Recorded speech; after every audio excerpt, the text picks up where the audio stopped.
So hey everybody, welcome back to the channel. और हम discuss कर रहे थे disorder of renal and urinary system.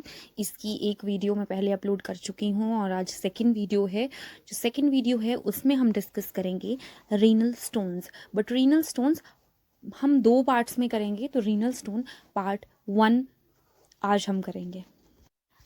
तो renal calculi, as you all know, renal का मतलब है किडनीज और कैलकुलाई का मतलब है स्टोन्स। तो रीनल कैलकुलाई का मतलब हुआ किडनी स्टोन्स। अब रीनल कैलकुलाई को कई बुक्स में नेफ्रोलिथियसिस भी लिखा गया है। नेफ्रोलिथियसिस, क्योंकि नेफ्रो है किडनीज और लिथियसिस मेडिकल साइंस में स्टोन फॉर्मेशन को बोलते हैं। तो रीनल कैलकुलाई, किडनी स्टोन्स, नेफ्रोलिथियसिस, ये तीनों सिमिलर टर्म्स हैं। वैसे तो कैलकुलस यूरिनरी ट्रैक के किसी भी पार्ट को अफेक्ट कर सकता है। फॉर एग्जांपल ब्लैडर में हो सकता है, फॉर एग्जांपल यूरेटर्स में भी हो सकता है, फॉर एग्जांपल किडनीज में भी हो सकता है।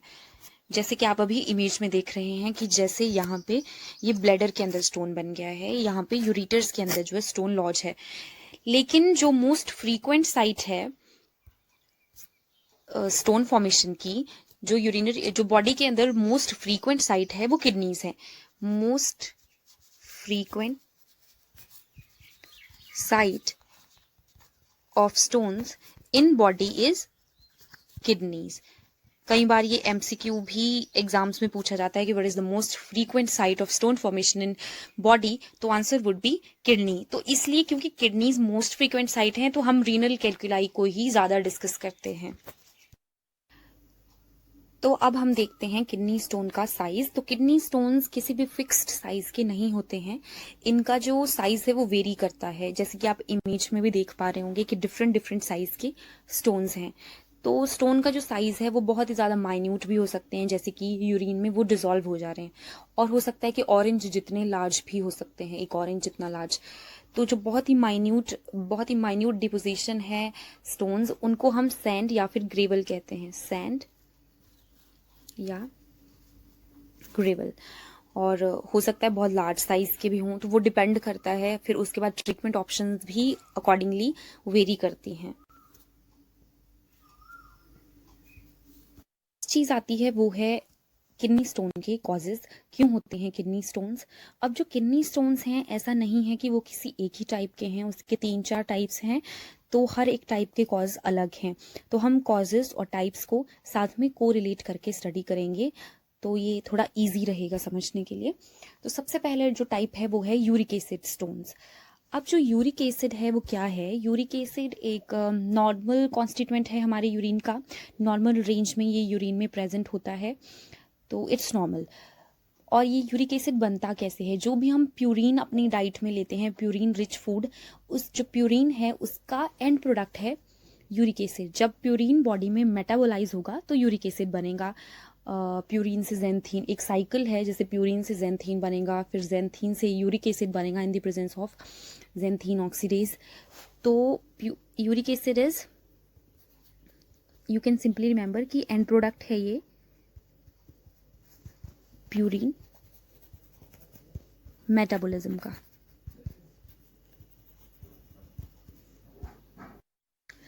अब क्या है कि जो यूरिक एसिड है उसकी जो सॉल्युबिलिटी है यूरिन में, वो डिपेंड करती है यूरिन की पीएच के ऊपर। अब यूरिन की पीएच के ऊपर कैसे डिपेंड करती है कि अगर यूरिन की पीएच एल्केलाइन होगी तो यूरिक एसिड जो है वो इजीली सॉल्युबल होगा यूरिन के अंदर। लेकिन अगर यूरिन की पीएच एसिडिक हुई, अबाउट लेस देन अगर 5 होती है यूरिन की पीएच, तो यूरिक एसिड जो है वो डिसॉल्व नहीं होगा यूरिन में, और यूरिक एसिड क्या करना स्टार्ट करेगा? क्रिस्टलाइज होना स्टार्ट हो जाएगा। अगर यूरिन पीएच एसिडिक है या लेस देन 5 है, तो जो यूरिक एसिड है इट विल स्टार्ट प्रेसिपिटेटिंग, तो ये क्रिस्टल बनाना स्टार्ट करेगा और स्टोन फॉर्मेशन स्टार्ट हो जाएगी। तो अब कौन कौन सी ऐसी प्रॉब्लम्स हैं, कौन कौन सी ऐसी कंडीशंस हैं जिनमें यूरिन की पीएच लो होती है? तो यूरिन की पीएच लो होती है गाउट में, समटाइम्स डायबिटिक कीटोएसिडोसिस अगर जिस पेशेंट को है तो उसमें भी यूरिन की पीएच लो होगी, तो वो भी रिस्क पे है यूरिक एसिड स्टोन के। गाउट वाला पेशेंट भी रिस्क पे है यूरिक एसिड स्टोन के। अगर कोई पेशेंट स्टार्वेशन में है तो भी he is also at the risk of developing uric acid stones. एक फैक्टर तो ये हो गया यूरिक एसिड स्टोन बनने का कि यानी कि लो यूरिन पीएच, एक कॉज तो ये है। अब जो सेकंड कॉज है यूरिक एसिड स्टोन बनने का वो क्या है? Decreased urine output. Decreased urine output में क्या होगा कि जो फ्लूइड की जो वॉल्यूम है वो कम होगी, तो जो भी कॉन्स्टिट्यूएंट हैं यूरिन के वो सुपर सैचुरेट होना स्टार्ट हो जाएंगे। सुपर सैचुरेट सेम थिंग है क्रिस्टलाइजेशन लाइक, तो यूरिक एसिड की भी सुपर सैचुरेशन हो जाएगी, यूरिक एसिड के स्टोन बन जाएंगे। अब जो तीसरा और जो सबसे मेन कॉज है यूरिक एसिड स्टोन बनने का वो है प्यूरिन ग्लटनी। 50% केसेस में यही प्रॉब्लम की वजह से यूरिक एसिड स्टोन्स होते हैं। प्यूरिन ग्लटनी क्या है? एक्सेसिव इनटेक ऑफ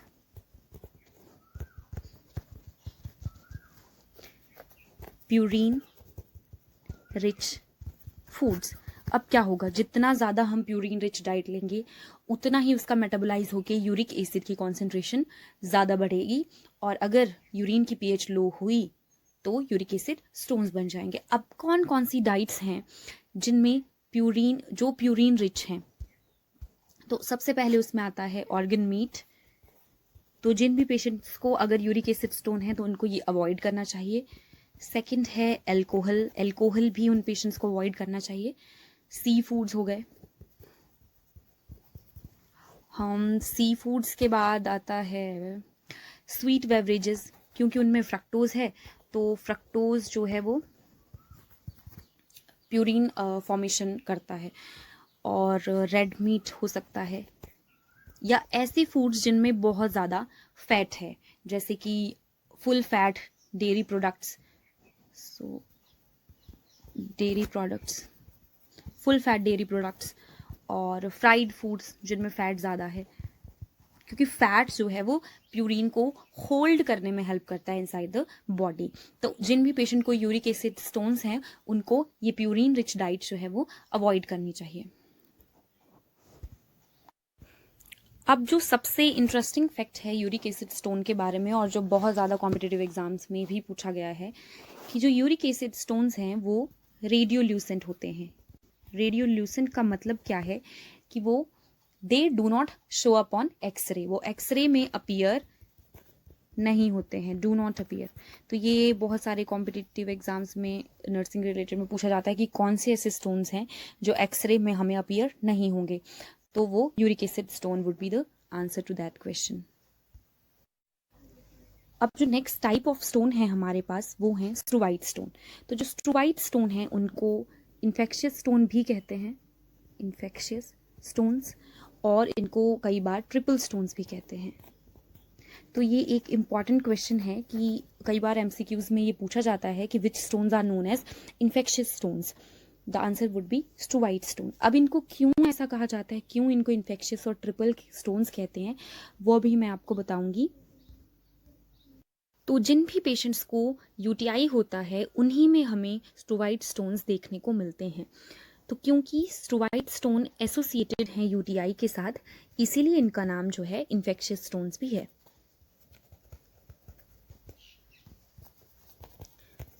अब जो एक और इम्पॉर्टेंट चीज़ है वो ये है कि जब यूटीआई यूरिएज प्रोड्यूसिंग बैक्टीरिया के वजह से हमें होता है, उसी केस में स्ट्रूवाइट स्टोन्स देखने को मिलते हैं। If UTI is caused by urease producing bacteria.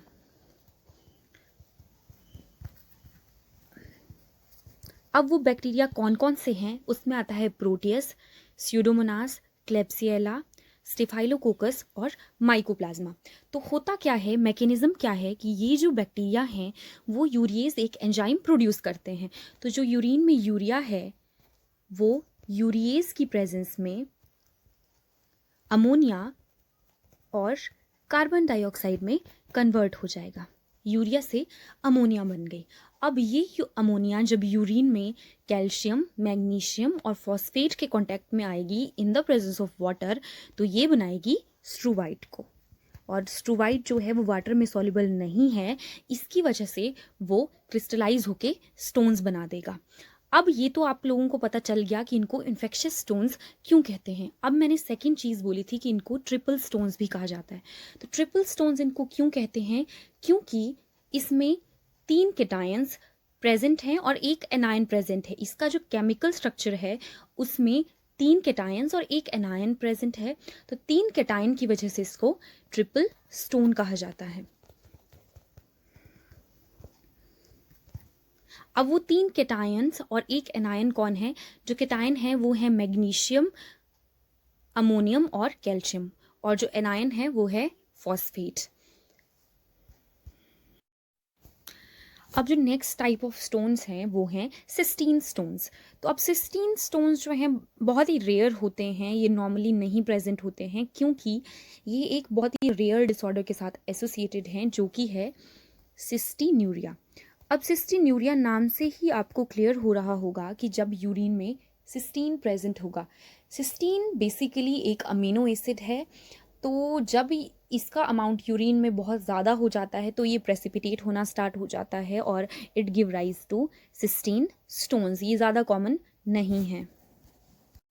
अब जो लास्ट टाइप है स्टोन्स का वो है कैल्शियम स्टोन्स, और ये most common type of kidney stones हैं, मोस्ट कॉमन